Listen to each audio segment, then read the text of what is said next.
Welcome, everybody, to Service Drive Revolution and your Friday drive-by. I am Chris Collins, and this is Christian, better known everyone streets as Papi Chulo.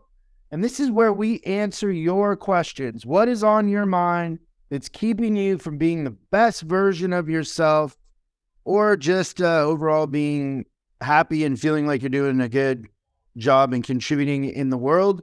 We want to help you with that. The number is 8333-ASK-SDR. That's 8333-ASK-SDR. And if we answer your question on the big show here, we will send you some swag.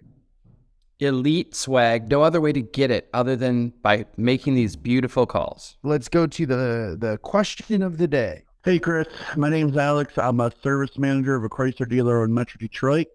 I currently have a shop with about 16 stalls.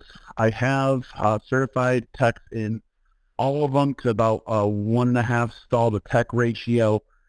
My question is I'm still 3 to 4 weeks out on appointments. My guys run at 80 to 120% efficiency. My dealer principal and GM do not want to spend money for a few years on an expansion of the shop. I tried to make sense to them that, if we can use more bays and I can get more technicians in there, I can add more net profit to the dealer. I can't get my appointments down any further with the efficiency my guys are running at. So I'm just looking to see what I can do to make it make sense to a dealer or a GM that, adding more stalls and hiring more techs is more of an immediate need now than something you can wait 3 to 5 years for. Let's start with the last part first in the sense of how you sell it. So the easiest way to sell something like this is take your total gross and divide it by how many techs you have and come up with the average gross per tech, right? Because everything we're doing in service is we're selling technicians time. All the gross is created by technicians, with the exception of, a little tiny bit of sublet gross. It's all technicians. So if you're doing, 100,000 in gross and you got 5 technicians, so your technician average is 20,000 of gross per month. And so if you're booked out a couple weeks, let's just say you need another 10 techs and you're averaging 20,000 per tech, you're going to add an additional $200,000 in gross that is should.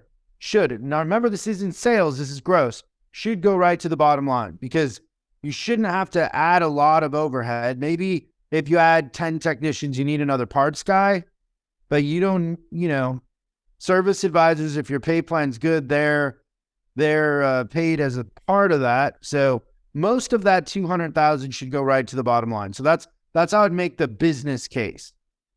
And so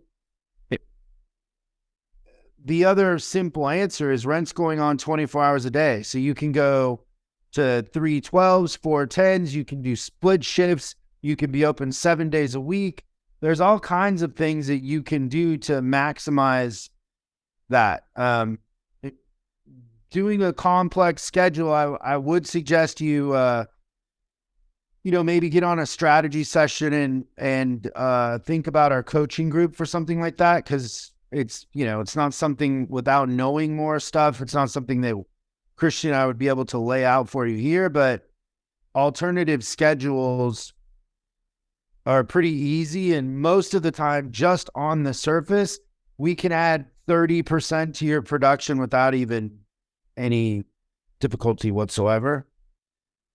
It's pretty easy. Would you agree with that, Christian? Yeah, I love the whole we pay the same rent for 24 hours. I think that's the first thing that I've seen with people that really grow out of that 3-week thing is that they're not constrained by the 9 to 5.